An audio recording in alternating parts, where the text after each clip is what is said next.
हाय, मी Anuya. Welcome to Anuya feeds. उन्हाळ्याच्या दिवसात सारखं काहीतरी आपल्याला थंड प्यावंसं वाटत असतं. तर आज मी तुम्हाला 3 प्रकारची सरबत दाखवणार आहे.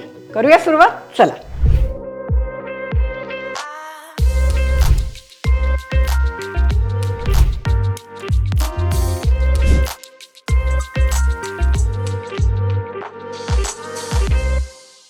आपलं पहिलं पेय आहे टरबूज आणि कलिंगडाचा ज्यूस. त्यासाठी आपण घेतोय 6 स्लाइस कलिंगड, 6 स्लाइस टरबूजाचे, 2 चमचे रोज सिरप आणि 4 चमचे मिल्क पावडर. आपण ही सगळी फळं आता ह्याच्यात एकत्र करणार आहोत. ही 2 जी आहेत ती, म्हणजे आपण टरबूज घेतोय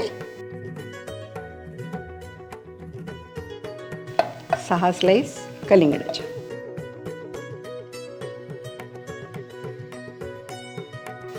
4 चमचे मिल्क पावडर,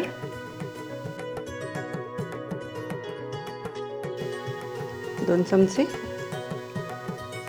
रोज सिरप. आता हे आपण सगळं फिरून घेऊ आणि थोडंसं फिरल्यानंतर त्यात बर्फ टाकूया.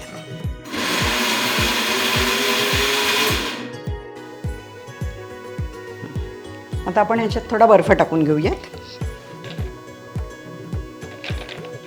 वाटलं तर तुम्ही वरून पण टाकू शकता. मी थोडा आता ह्याच्यातच टाकते, म्हणजे छान मिक्स होईल.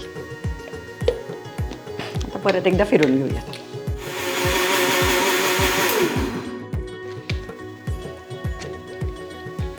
वा, मस्त. इथे आपलं ह्याचा ज्यूस दोन्हीचा तयार आहे.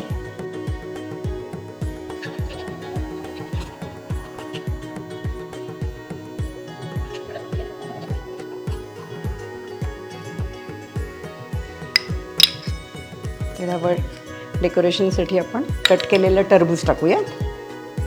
आपला कलिंगड आणि टरबूजाचा ज्यूस तयार आहे. आपलं दुसरं सरबत आहे चिंचेचं सरबत. ज्याप्रमाणे कैरी आता उष्णतेसाठी अतिशय चांगली असते, म्हणजे उन्हाळ्यामध्ये, तशी चिंच पण अतिशय चांगली असते. उष्णता घालवायला चिंच पण अतिशय चांगली असते. त्याच्यात व्हिटॅमिन सी आहे भरपूर, पोटॅशियम आहे आणि बीपीसाठी पण ती अतिशय चांगली असते. त्यामुळे उन्हाळ्यात ह्याचं सरबत नक्की प्यावं. तर आपण बघूयात आता काय इन्ग्रेडियंट्स आहेत त्याचे. हे अर्धा कप चिंच 1 कप पाण्यात भिजवून घेतली, अर्धा कप गूळ, ब्लॅक सॉल्ट घेतलंय चवीपुरता, आणि जिऱ्याची पावडर घेतली अर्धा चमचा, सोडा. हे तुम्ही पाण्यात पण करू शकता, पण आपण आज जरा सोड्यात करणार आहोत, थोडी वेगळी चव. आपण आधी चिंचेचा कोळ काढून घेऊया. तिथे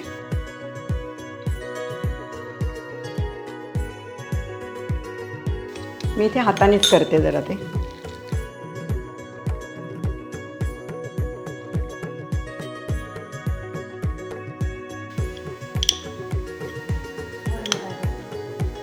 मी इथे आता गूळ टाकून घेते. हा जो अर्धा कप गूळ घेतला आहे तो टाकून घेते. मी आता हे ब्लेंडरमध्ये फिरवते, म्हणून जिरं आणखीन सॉल्ट पण इथे टाकूनच घेते त्याच्यात, म्हणजे मग छान मिक्स होईल ते. अर्धा चमचा जिऱ्याची पावडर आहे, पाव चमचा रॉक सॉल्ट.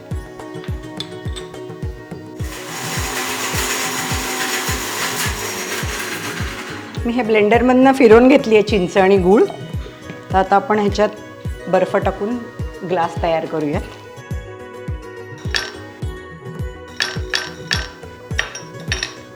आता आपण हे गाळून घेतोय. चिंच असल्यामुळे मला हे परत गाळावं लागतंय जरा.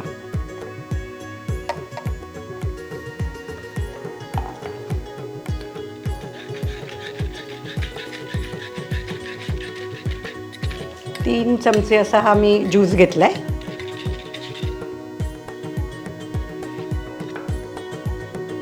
आपण आता ह्याच्यात सोडा घालूया.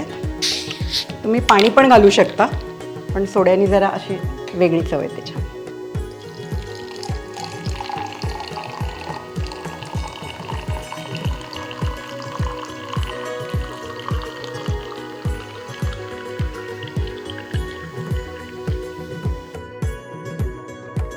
आणि आपलं चिंचेचं सरबत तयार आहे. आपलं तिसरं सरबत आहे मोरावळ्याचं सरबत. मोरावळ्याचं सरबत तुम्हाला जरा असं वेगळं वाटेल, कारण 12 महिने आपल्याला काही आवळा मिळत नाही, आणि आवळा हा व्हिटॅमिन सीचा भंडार आहे. जेव्हा खूप उष्णतेचा त्रास असतो किंवा पित्त असतं अंगात, तेव्हा ॲक्च्युली उष्णतेमुळे काय होतं की तुमचे एजिंग प्रोसेस लवकर सुरू होते आणि मग तुम्हाला सुरकुत्या पण पडतात. तर आवळा हा अतिशय उत्तम आहे. लहान मुलांसाठी आणि महिलांचं तर HB पण वाढतं, म्हणजे रक्त शुद्ध होतं आणि वाढतं पण. तर अशा रीतीने हा मोरावळा म्हणजे आवळा बघितला तर आपल्याला आरोग्यासाठी अतिशय उत्तम आहे. तर त्याचा आज आपण सरबत करणार आहोत.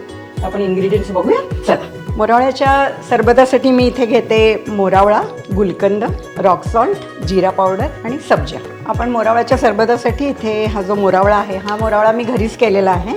तर आपण 4 ते 5 चमचे मोरावळा घेऊयात.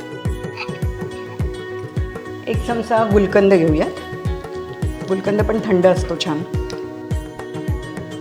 जिरा पावडर अर्धा चमचा, रॉक सॉल्ट अर्ध्यापेक्षा थोडा कमी, पाव चमचा. आता आपण ह्यात पाणी घालणार आहोत. पाणी साधारण तुमच्या अंदाजाने घ्यायचं, कारण थोडा बर्फ येईल मग नंतर खूप पानसट होईल. म्हणून साधारण ह्याच्यात मी 1.5 ग्लास एवढं पाणी टाकलं. आता हे आपण फिरवून घेऊयात.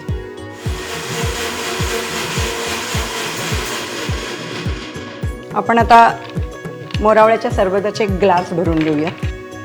उन्हाळा असल्यामुळे जरा बर्फ जास्त टाकते.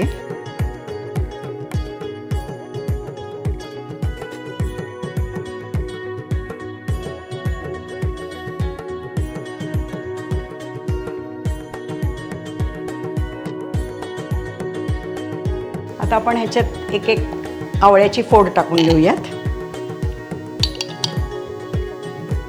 आणि 1 चमचा सब्जा. सब्जा पण अतिशय थंड असतो आपल्या शरीरासाठी, तर 1 चमचा मी सब्जा टाकते.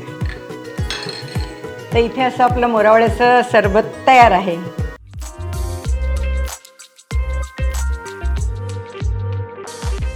तर अशा प्रकारे आपली तिन्ही उन्हाळ्याची सरबतं तयार आहेत. तुम्ही ही नक्की करून बघा. तुम्हाला कशी वाटली ते मला कमेंटमध्ये जरूर कळवा. लाईक करा, शेअर करा, सबस्क्राईब करा आणि इंस्टाग्रामवर अनुया फीड्सला फॉलो करा.